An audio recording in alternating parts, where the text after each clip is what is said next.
Hello, everyone, and welcome back to the Theologian's Table. My name is Tim, and I am your host. I forgot what my name was for a minute. I am joined by my wife, Anna, who's going to be my co-host on this episode. Hello. All right, so this is a difficult topic, especially to approach as a Christian, and that's for a few reasons. The first of those is sometimes when Christians choose to talk about this, the perception is that they're somehow against sex. I'm not, but that's what the perception is.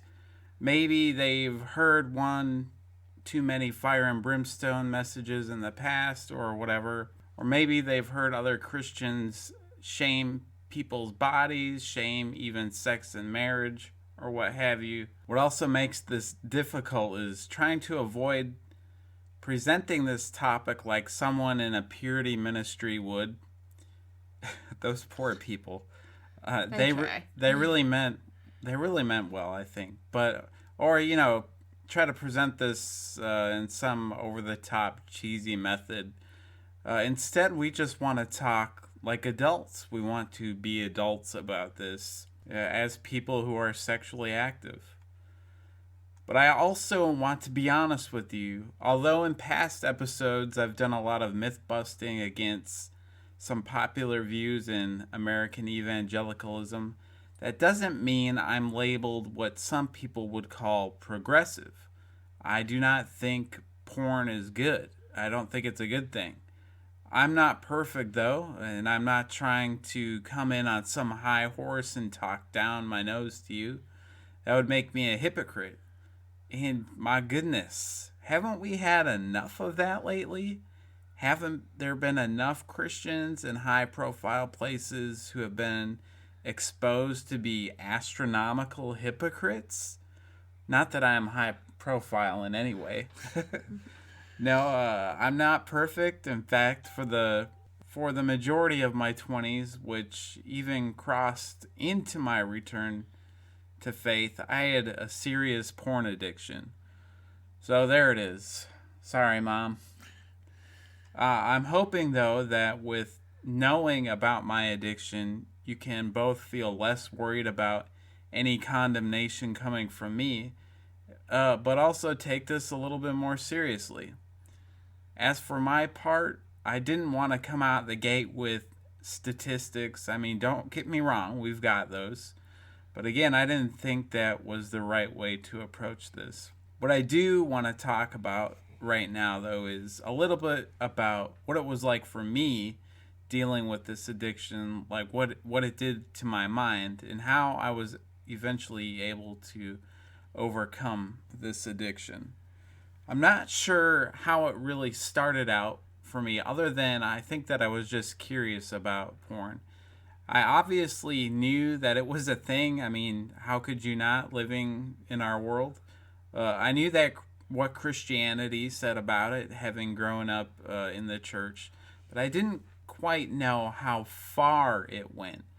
And I remember walking into the adult section of a video store back when video stores were still a thing, and bam, these DVD covers, or even VHS covers. Well, Aging yourself. Yeah, I know. they didn't hide a thing.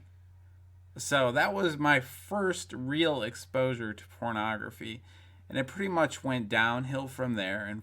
And years later, after downloading it on various programs, I found out about sites like Pornhub. So yeah, and I liked it. It was that forbidden fruit. It felt good to feed that curiosity and that carnal part of me. Sin is usually supposed to feel good, and I heard a pastor recently say that if sin doesn't feel good, well, you're doing it wrong. That doesn't mean it's actually good for you, though.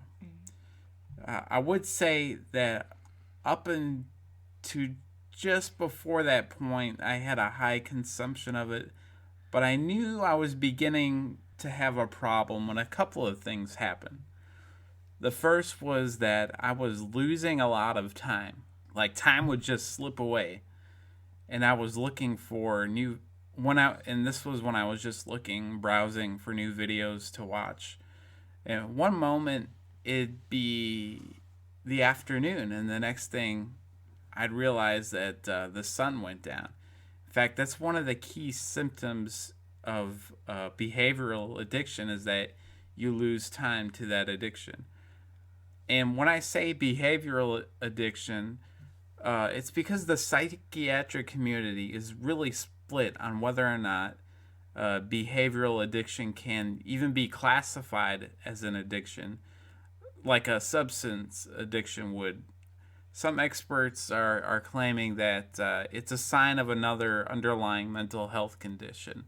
Like recently, I just heard that actor Terry Crews, like he came out about his porn addiction, and he said that when he was really addicted, he was also dealing with anxiety, so that was what he would use to cope, but it eventually kind of just took over and consumed a lot of his time. But let's say that if it is the case that a behavioral addiction is at very least a compulsion, and we can look at the life of St. Augustine, who dealt with something similar. They didn't really have pornography then. Well, unless you look at some of the artwork of the ancient Greeks, good Lord, people. I feel like they had something. Yeah. They did. Well, I think he was addicted to the brothel. Yes, well. So he dealt with that. And in his book, Confessions, he writes, "The truth is that disordered lust springs from a perverted will. When lust is pandered to, like it is with pornography, a habit is formed. When a habit is not checked, it hardens into a compulsion." And he goes on to say, "These were like interlinking rings forming what I have described as a chain, and my harsh servitude used it to keep me under duress." So for me, in my experience, Augustine's definition hits it right on the nail. I developed a habit of watching porn out of this twisted curiosity, and it developed into something much worse. The second thing when I knew I started to have a problem is how I started to view women. So I would say that it's perfectly normal to be physically attracted to a woman. We were designed to find a mate. We were designed to produce offspring, and being physically attracted to another person is part of that natural instinct. It's another thing, though, to view who you are attracted to as a piece of meat, or to only focus on certain parts of their body. And I'm talking about random strangers here. I want to be super clear. I'm not talking about seeing a girl out on the street and noticing her body because I think that's something that just happens. I'm not sure that can even be avoided. You know, temptation is one thing, but it only turns into sin when you follow through on that temptation. That's when it turns into all-out lust. So I'm talking about a concentrated effort here to notice this other person, the opposite sex, in a way that is lustful. Basically, you're reducing the other person down to a point where they only need to serve one function, and that's a sexual conquest, or they're a target of your pleasure. And that's what was happening to me, and that's really where the guilt started to set in. I knew something fell off there. It felt really predatory, if I'm going to be perfectly honest. And what's interesting to me, though, is that the way I just talked about it, it seems very commonplace in everybody's attitude now. The human body, or attraction, sex, everything is being stripped down to its most based function. I mean, its lowest function. There's nothing sacred about it anymore. Nothing sacred about the sexual part of a relationship. Well, and you have to think, too, even just any sitcom, any movie, how many times do they replay the supposed to be funny scene of a guy meeting a woman and staring at her breasts first, and her going, my eyes are up here, and it's just, I guess you could call it an age-old joke, but it's just something to show that it's not, just like Tim was saying, he's pursuing her, noticing physical attributes and focusing on those, more than just who she is as a person. Right, and intentionally, I think. Intentionally, yeah. And it's perceived as funny, or it's just expected, and I think that it shifts and really molds that mentality for people as a norm, and something that's just okay to do because everybody does it, kind of thing. But I just interrupted him, so I'm going to let him go. No, that's okay. Okay. I like it when you have something to say. So, in dealing with that, one of the temptations is to blame the church's teachings on sex. I get that to a degree.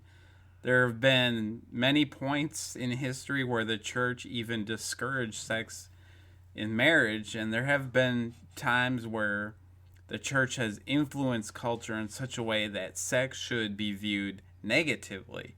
And you couldn't even show your ankle in public, for crying out loud. I'm talking about like Victorian England here. What's interesting, though, is that the Bible, it affirms sex. It affirms taking pleasure in your spouse's body. So the Song of Solomon in the Old Testament is a perfect example of that. And maybe even in 1 Corinthians when Paul says that husbands and wives' bodies belong to each other. So Christianity has had to get back to a more faithful view of sex and sexual integrity in the eyes of God. And I think that noticeably started to turn around in the 90s and in the 2000s, but there had been a lot of damage done by that point, though. And I'd even interject there to say that the bulk of my churching growing up happened in the early 2000s, and it was never a forbidden topic. Like, we discussed it within the realm of the youth group, or we discussed it one-on-one, but it was still kind of that hush-hush topic. Like, you had to set aside a special Wednesday, and you had to get parents' permission to discuss these things, and you split it up, guys and girls, and I think that there's a lot of reasoning and good logic behind that, but it still kind of made it uncomfortable for everybody to discuss because there were so many extra measures taken that you wouldn't have done for any other biblical content, that you wouldn't have done when you were just discussing marriage, or you wouldn't have had in place if you were discussing just about anything else. So I think it did make it a very uneasy topic for a lot of people, and I think the fact that the generation before me did have this view that Tim's talking about, where it was negative, you don't talk about it outside of your home or your bedroom, kind of pushing it through to my generation, it made them uncomfortable. And I think unfortunately what's happening now is that my generation is so comfortable with the idea that perhaps it's just not being given the respect or the reverence that it needs anymore. Yeah. When you said they had just set aside a Wednesday night, it just reminded me of like how you would introduce a sitcom on a special episode. It really was. Of going to church. Like, I remember they would set it up like 2 or 3 weeks in advance to say, we're going to be discussing these topics. Kind of like they do in health class in high school, where you got to get the parents' permission before they start talking about birth control. So it was one of those things where you knew it was going to be an uncomfortable topic, and everybody kind of came in the door like, oh boy, here we go. Like, nobody really wants to be doing this, but we're supposed to do this, so we're going to have this conversation. Right. Kind of thing. Right, exactly. But the thing is, though, you can't blame the church entirely, because if you choose to lust over another person, if you choose to enable that lust through viewing different types of media, that's on you, bruh. Absolutely. He just quoted our 14-year-old. When I said bruh. Bruh, yeah. You can be influenced in a certain direction, of course, but the follow-through is entirely your responsibility. And, we don't like to think about responsibility too often lately. So you may be listening to me out there, and you may not think it's a big deal still. You feel it's perfectly natural to view people this way, where you're only thinking about them sexually, or maybe you're looking at the opposite sex. Oh, I just look at them as a work of art. You know how many times I've heard that? It's a ridiculous thing to say. That's how I feel now. I didn't used to feel it, but and so you might not feel like porn is a big issue. Ultimately, I can't convince you one way or the other. I just want to let you know where it can lead you and what my experience was like and is like and how to deal with and how I dealt with it. Speaking of that one of my problems about the way men in church try and tackle the issue of porn or even lust is that they appeal to try and get you to understand that the women being lustfully watched are someone's sister or daughter. So it's very much appealing to the masculinity of a man and trying to provoke some kind of manly protection over these women. And I get that to some extent, having sisters. But I think, though, and I'm not alone here, that a better approach is grounded in identity. And Christians believe that humans are created in the image of God and that we all bear the image of God. However, all right, yes. So I was going to go off on a theological tangent there. Well, we're more than just bodies. We're more than soul and spirit. We're all of those things combined because in some way that reflects the image of God. But, you've got things like nihilism these days and this antiquated Gnostic dualism that's all over, popular media and in New Age garbage belief where everything is housed in the mind. So what happens in the body doesn't really matter. And the Gnostics back in the early church, they believed that matter was evil. So, but the mind was not. So it didn't matter what you did with the body because it decays and it would be destroyed. Therefore, it's evil. But the mind can't be destroyed. The mind is eternal. Well, that's a bunch of baloney because Christianity, the Hebrew Bible, Old Testament plus New Testament, they say that every part of a person's makeup is important to God because He created it. So every part of the human directly reflects the image of God. So when we view porn or we go to the strip club or purposefully lust after someone of the opposite sex, or maybe for you it's the same sex, not only are we tarnishing our own image, but we are tarnishing the image of someone who is a fellow image bearer. We are doing violence towards their identity, and we're stripping them of it. And that's ultimately an act of violence towards God as well. And when I began to understand that, that's when I started to make some positive strides in overcoming an addiction to pornography. Now, what I want to be careful with here, and when we were preparing for this podcast, I think it's been very one-sided when it comes to battling this as Christians, as a church, when it comes to pornography. And we like to focus on the men. We like to make it a male-only issue, but I think I can speak for a lot of ladies in saying that it's not an exclusive issue. And if women were more honest, statistics and studies have shown that 1 in 3 women view pornography on a weekly basis. This is not an exclusive issue. It's not something that only men do. It's not just their dirty little secret and women are, invincible in this type thing. One thing I found, though, while I was doing some research for this and why it's often not perceived quite the same way is that women tend to somewhat justify their addictions. They don't believe theirs is near as bad as maybe their husbands, brothers, boyfriends, whoever, the other men, because, what they're watching isn't that bad, or what they're witnessing, it's not as violent, it's not as explicit. Many times women get caught up in what they refer to as softcore pornography.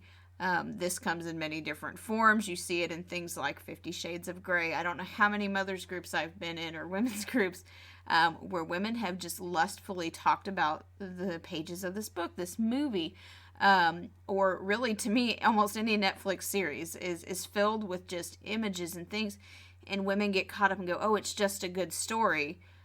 So we often just try to hide behind that disguise of erotic romance novels, or, these things that, okay, maybe they don't have that exact title, maybe they're not going to the websites or accessing it the same way men do, but it's still very much a lustful position to place yourself in. And I think, and that's the case, that this is something that has to be addressed and talked about and handled on the female side just as much as, the men do. And but either way, there's ultimately damage done. There are expectations that are being set that often just are not realistic. They're not realistic in anybody's life. These images, this man or this woman that these videos or these books are creating in your mind just are never actually going to be a reality. Nobody can be as perfect as, what's his name, Christian Grey? I don't even know. I know nothing about this book, but and again, it goes back to things like when we lust over actors or actresses, and though that's not exactly what I would call pornography, but the way that I know part of this title is lust too, the way that we view these people as though they're simply for our pleasure to view. We know nothing about them, but we love them because they're just really nice to look at. Trust me. If you ever doubt women's lust, just go take a look at a Facebook page for women. You'll see it. But I'm going to step aside from that. I just wanted to make sure that was clear, that this is not something that we deem to be solely on men. It's not just a male issue. It's definitely across all genders, and it's a problem that I think should be addressed and needs to be addressed. But what I want to kind of do is bring this back to a more personal level, since Tim has shared a little bit about his struggles with pornography and lust, and the fact that him and I have both been married, or of course we've both been married, we're married to each other. We've been married for almost 11 years. And my story is a lot different than his. I was this quiet, naive, young Christian girl that never really battled that kind of stuff. I was very quiet. Tim was my first kiss. I was a virgin when we met. So I didn't have the same kind of experiences or perhaps expectations as he did. But unfortunately, what I did come with was a history of sexual abuse. So to me, when these things started to come up, when we first met, I knew he didn't have the same. I knew he wasn't a virgin. Obviously, he had a son when we met. There was no, guise of anything differently. He never tried to pretend as though he was this perfect package delivered on my door. So I knew that there were going to be things that he maybe perhaps did expect or didn't expect. And though he's always been a gentleman, that thought's always been in the back of my mind. What I didn't expect, though, with the combination as we kind of grew in marriage, of my past history of abuse and his expectations isn't the right word, sorry. What I did learn, though, he had the addictions before, and he's, I guess what you would call a little bit more adventurous. And what I learned as we began, really becoming more intimate, was that I didn't like anything that I didn't have 100% control over. Given my history, I wanted to know what was happening, when it was happening, how it was happening, and exactly how I would react or they would react. And unfortunately, that's just not how it always goes. And for him wanting to be a little bit more adventurous and try new things, that was just way, way out of my comfort zone. And in our early years, it really did present a few problems. Different things that we had to work through, different expectations that perhaps maybe he had, or, my lack of expectations. I don't know.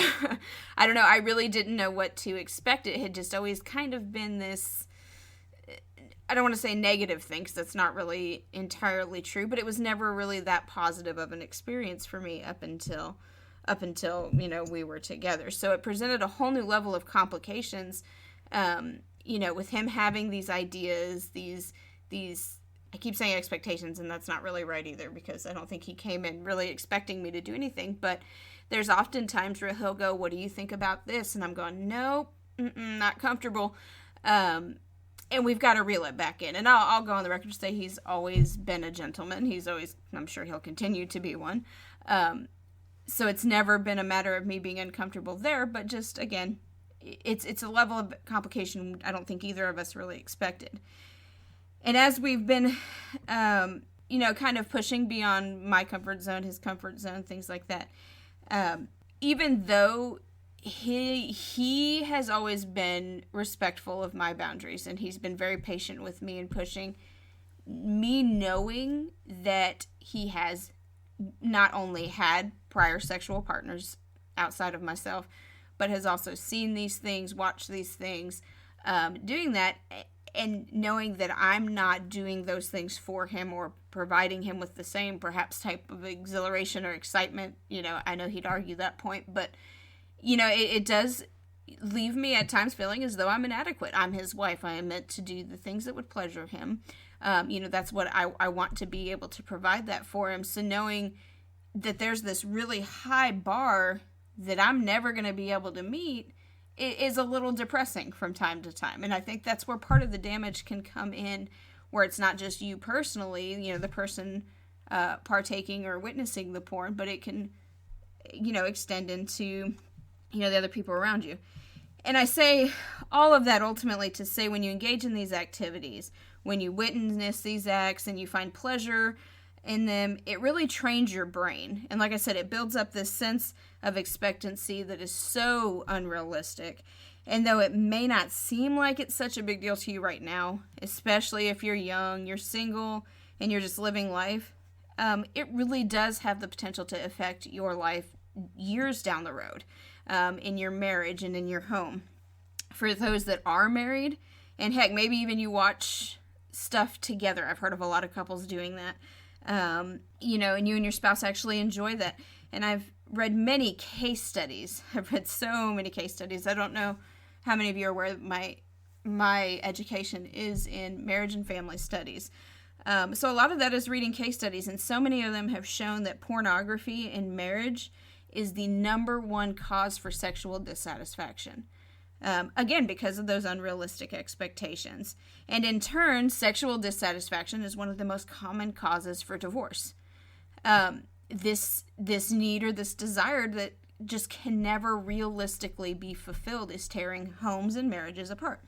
All right, so we're laying all of our cards on the table here with my admission of an addiction to pornography, and then you just basically told everybody that you suffered sexual abuse as a child. Mm-hmm. And so that kind of formed into this kind of unexpected storm of a little bit of complications in a marriage. This is real life. I mean, these things need to be confronted. Let me go on, though. We're going to come now to a different part of this discussion. As I said earlier, I didn't want to come blazing out of the gate with statistics, but we're going to highlight them now. And this isn't a discussion like the Tipper Gore stuff in the 80s and 90s, where people were complaining about shows like Married with Children, and the general response was, well, if you don't like it, change the channel. No, a lot more light has been shed on the porn industry. And these facts are something that need to be faced, especially if you're a Christian going through this stuff. It is not a harmless industry. So I asked Anna to gather these stats, and she's going to share them now.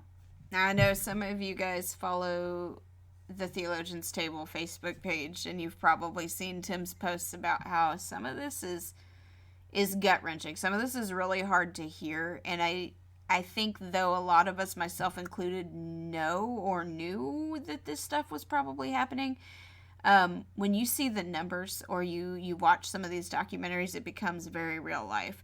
There's a lot that happens that I'm going to kind of go into a little bit here behind the scenes of really what goes into pornography and what it is that in some way you're supporting by viewing it or by really boosting up this industry. For many who do watch or interact with pornographic content, they're not doing this. You're not doing it out of malice. People don't go out of their way to harm another person. I think generally the overall consensus is that it just feels good. It's something you enjoy, and really that's nobody else's business. I think that's the normal thought process. You don't think you're harming anybody, and really if that's the case, then everybody should just leave you alone. But that's really the issue there, is that it is hurting people. And in fact, it's hurting thousands of people globally, if not even more than that. I think we're really just on the tip of the iceberg. I know that the term and the idea of sex trafficking is really high profile, hot button issue right now. And I think for that reason, it's kind of easy to just gloss over and think that it doesn't happen in your neighborhood or it doesn't happen in where you're at. That's just places for big cities or, low income or whatever the case may be. But the reality is that the porn industry is known for many, and I believe Pornhub's got a ginormous lawsuit against them right now, to, not only house but solicit women, children, men into sex trafficking. They ultimately use them. And when you look at this from a business perspective, and this is, I want to say this carefully because the porn industry by itself is a multi-billion-dollar industry globally. One study found that it was, I think it said $97 billion a year. And it showed that every second, mind you, more than 28,000 people were viewing some form of pornographic content. Much of that was provided for free. Oftentimes you don't have to pay for this. With a high demand, with it being that high of a demand, why would somebody who is business-wise, who's intelligent, who knows how to work numbers, and really has no morals or very loose morals, why would they not want to get in on this? Why would they not want to take advantage of this high demand for this product, so to speak, and really kind of reap in all of the profits? They want to, cash in on this demand. But really, the cost has been so much higher for those that are actually involved. Human trafficking of both adults and minors, as I said earlier, is greatly connected to the world of pornography. Children are often groomed. That's what they refer to when somebody kind of comes in and says, hey, let's just be friends, and then ultimately, shifts to a much darker place. But they can be groomed from all ages, all races, socioeconomic backgrounds, and from all parts of the world by individuals who appear to really have their best interests at heart, but ultimately sell them like they're a slab of meat to the highest bidder. I read a blog post on, I want to say it was called The Exodus Road, as I was doing. Cry. No, there's two different ones. Okay. There's two. I went into another one. This one's called The Exodus Road, I believe, and this woman was discussing how it was somebody she was from a higher class neighborhood, and it was a young man that her parents were trying to help, who ultimately, anytime she would go ride a bike, he would make her film and things of that at only 9 years old. And to think about just kind of the realities and the darker sides to that, and reading those is very sickening. These victims are often, like she was, forced to do things against their will, and then really shamed or threatened threatened with embarrassment, or in this young girl's case, she was told that if she ever told anybody that her sister would be, solicited as well, that they'd go after her sister. So that forced her to keep silent for years. So like I said, they're often being threatened into silence, or they're being shamed into silence and told that if you say anything, we'll show all of this to your family. And this keeps them in this vicious cycle that they can't quite, figure out how to break out of. And really, every single time, as I said earlier, that these websites are being viewed or these magazines are being purchased, whatever it is, we're really aiding that, and all for just a moment or two of pleasure or whatever it is. In my theory, I just don't think that it's worth that. Some would argue that they don't watch, the really bad stuff. They don't watch the stuff that has minors or the things that are overly explicit or violent. However, again, watching anything drives that industry's market. They always say no, there's no such thing as bad publicity. Anytime you click on that link, anytime you go to that website, they're generating views, which is ultimately giving their advertisers is not the word I'm looking for, more clout to go, hey, I want to keep giving you money to advertise my business. And it really just allows them the ability to continue, and allows them the ability to cover the coverage to continue to hide the illegal stuff with their legal stuff. I believe one of the big things that I was reading, in particular on this Pornhub lawsuit, is that a lot of what they're doing is not considered illegal, but they have enough legal content that it's covering up the illegal content. So it's giving them somewhat of an umbrella, and it's really a messed up right. And when story. we say a lawsuit, we're talking about a congressional committee that they're going. So it's not just some normal courtroom drama. No, they're going before Congress, before a committee, who's going to grill them, and there's going to be all sorts of people testifying against them or on their behalf, unfortunately. And that's just it. And I think we don't want to, and we're going to kind of discuss this and flip it over to a little bit of a topic of really where Tim's at now and how he's gotten to where he's at. But this podcast is not intended to shame anybody. I think that the Bible says we all sin. We all, have our faults. We all have our things.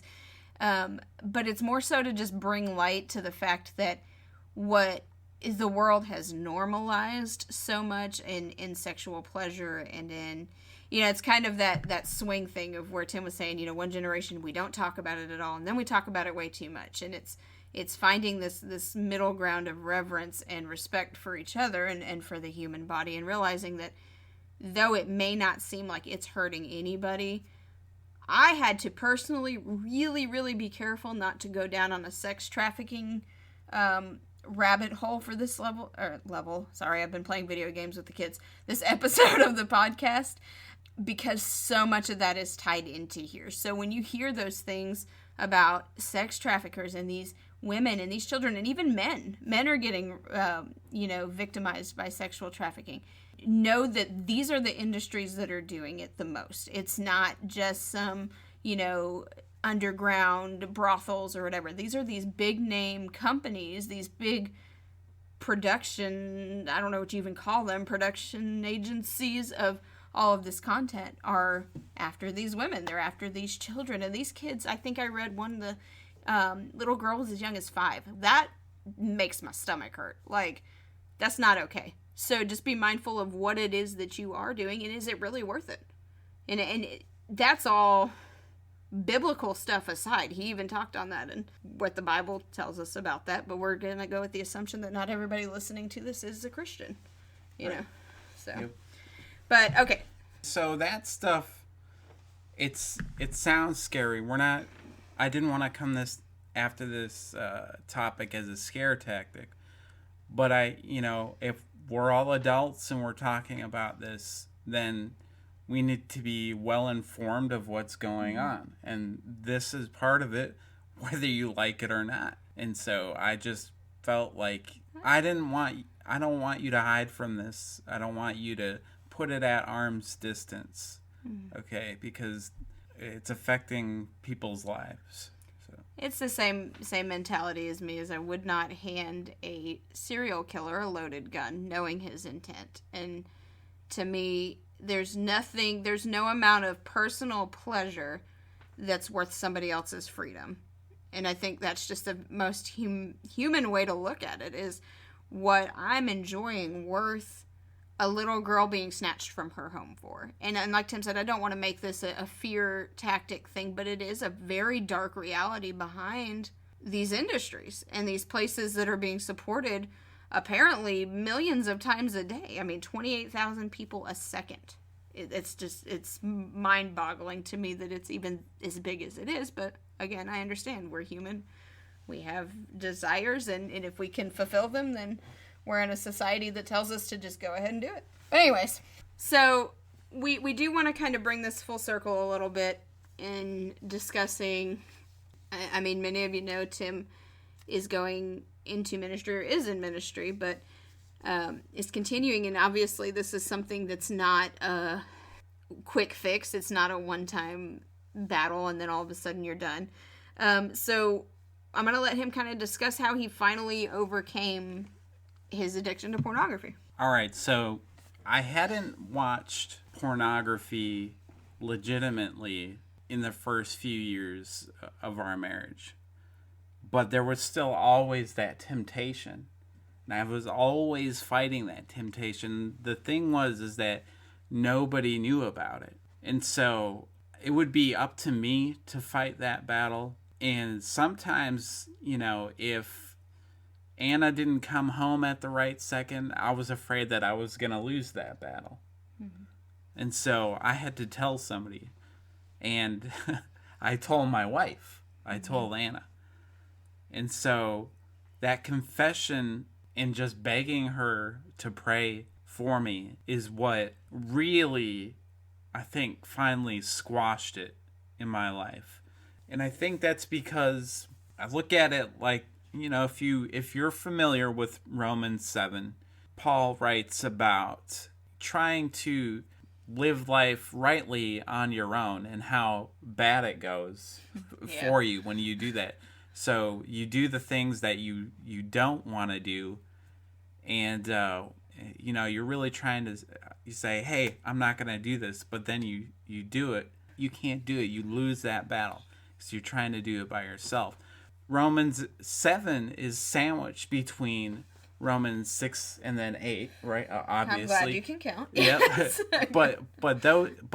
Here's why it's sandwiched, is because both of those other chapters, 6 and 8, talk about living life in the Spirit, and Romans 7 is not. But when you are confessing sin, and when you're asking for help from a fellow believer, someone who is safe place to land, someone who you can trust.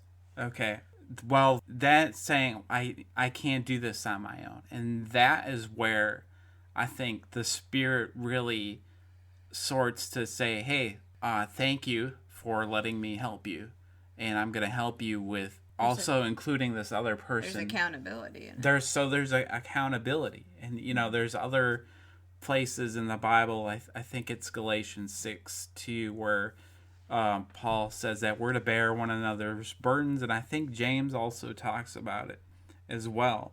And so that's really where the page turned, where I didn't have those strong temptations anymore to go and look at porn. Yeah.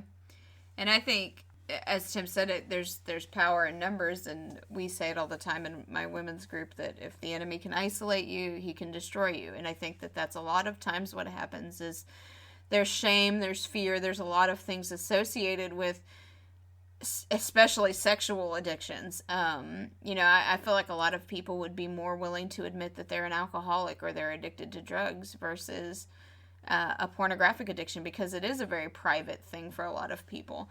And one thing I would advise for anybody who maybe it's not your battle, but it's your spouse's or, your boyfriend's or whoever's, there's a very real, understandable response of jealousy. There's you fight your own battles of, okay, well, if he's viewing that, am I not enough? Am I not this? Am I not that?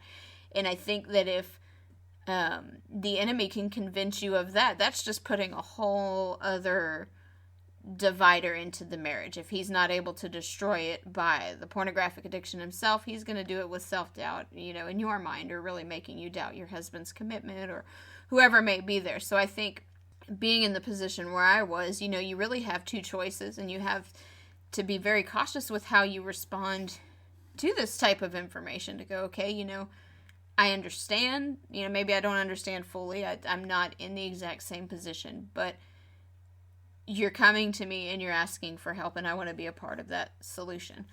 So just be very careful with how you respond to it if you are the one sitting in the other seat like I was. But with Tim kind of coming out, I guess my next question for you is, do you have any concerns on how this is going to be viewed or how it may affect your stance or, the way people think of you? The thing that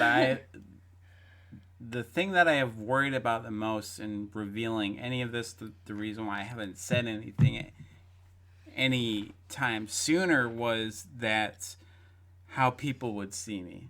Mm-hmm. Or, when they see me after they know this, what are they going to be thinking about? What I'm thinking about when I'm interacting with them? Are they going to be like, is he checking me out or something like that?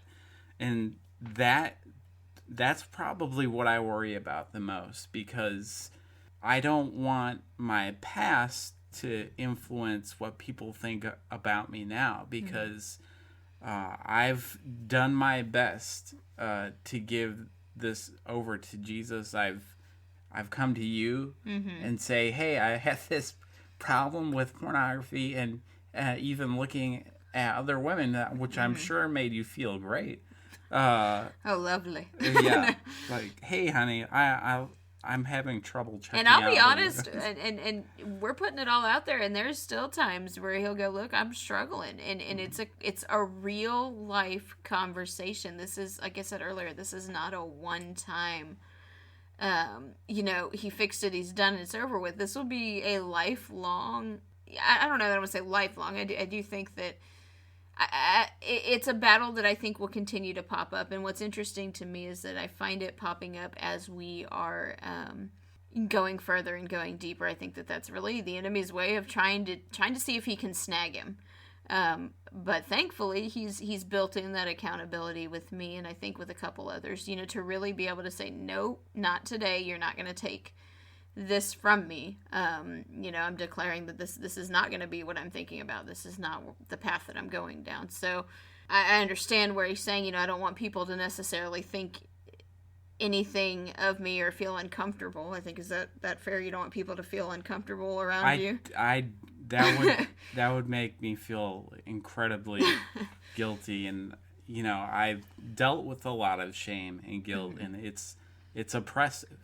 Right. And, the Bible talks about bringing people out of oppression. And I really want to be out of it. Right. And the thing of it now is, like, there are some triggers that they don't bring me the temptation, but they bring me back to that place to where I am feeling that guilt. I am feeling that shame. And then there are some triggers that do they tempt me. Right. Yeah, I get tempted. As I said, I feel like a lot of it is if nothing else is working to try to derail where he's going with his calling. The enemy is like, aha, that worked before. Let me see if I can try it again. And I think, it's becoming lesser and lesser of an issue. But again, it's not an overnight fix. So I guess my last question for you would really be, how do you handle it? How do you deal with it now? And I think you've answered that to some extent. Well, for me, it's understanding.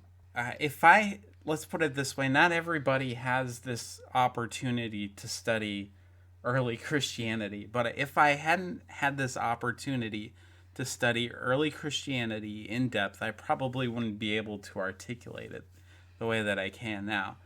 But when we look at what Jesus says about lust, and he says, and sin is, if your eye causes you to lust, pluck it out. If your hand causes you to sin, cut it off.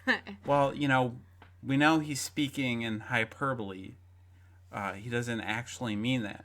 But what I think he does mean is that you need to withdraw from those places that led you down that path in the first place. And sometimes you need to withdraw from those relationships that led you into sin or influence you It's places where you know you're not safe. Right. It's not a safe place for you. And that doesn't always look good to people who don't understand. But this isn't really about them. It's about you and your relationships with other people, and are those relationships, are you honoring God in those relationships, and things like that, and in your actions, are you honoring God? And you need to understand that in honoring God, there's also freedom, because your identity is also in God. But another thing is understanding also about when Paul talks about the fruit of the flesh and the fruit of the spirit. Well, that's sometimes in first century Judaism, and then in early Christianity, that was something called the two ways motif, because you would have the flesh, the works of the flesh, and lust was in there, envy, pride, and a few others. Those traits would always lead to destruction, whereas you have the fruit of the spirit, they lead to life. And pornography, lusting after women, taking that second glance, Or men. So men and women, mm-hmm. that can lead to destruction. And I don't know about you, but I don't want to be destroyed. Me either. I want life, and I want an abundant life. If I ever plant a church, that's probably going to be the name of it. Even though there's already other churches. Yeah, well, and I think what I want to make sure, and I know we said it, that is so clear here, is that this intent behind this podcast was not to make people feel shame.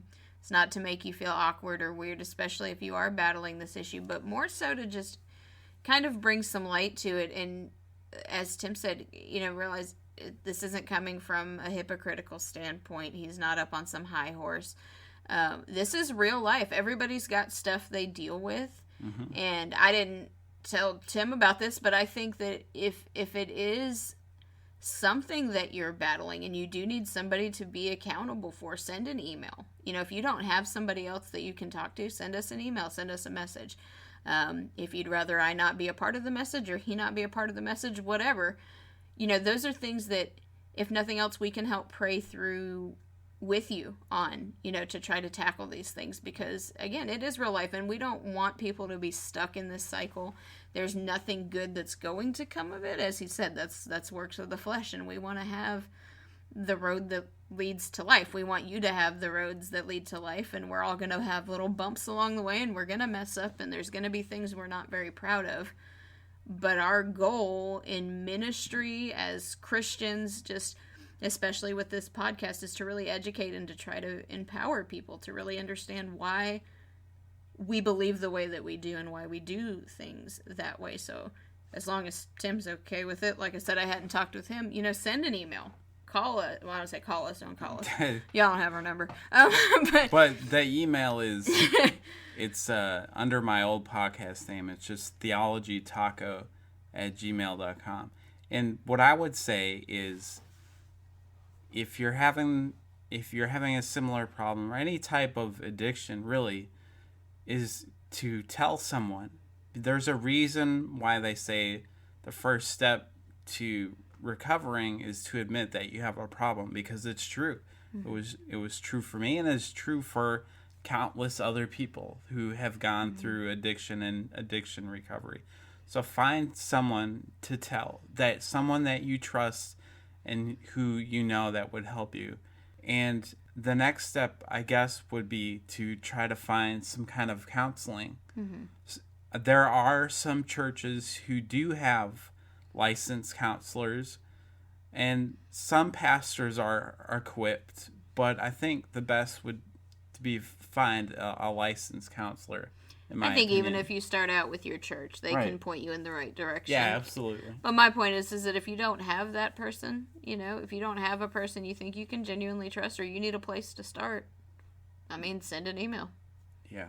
We're happy to, at minimum, and I think that would even go beyond, like he said, beyond the pornography. If there's any type of addiction or really anything that you are just seeking God for, then let us know. Let us partner with you. I always hate that word partner in ministry because it usually means somebody's asking for money. But let us be a part of helping you, follow the road that leads to life and not death and destruction. Because again, we're not perfect. We're human. We get it. We are not Ned Flanders. No. Thank God. Right. Well, that's probably going to wrap it up for us.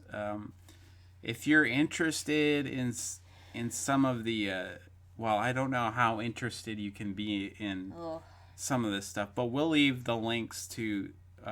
Just view at your own risk. It's really. We'll leave the links in the description of some of the research that we did, and then.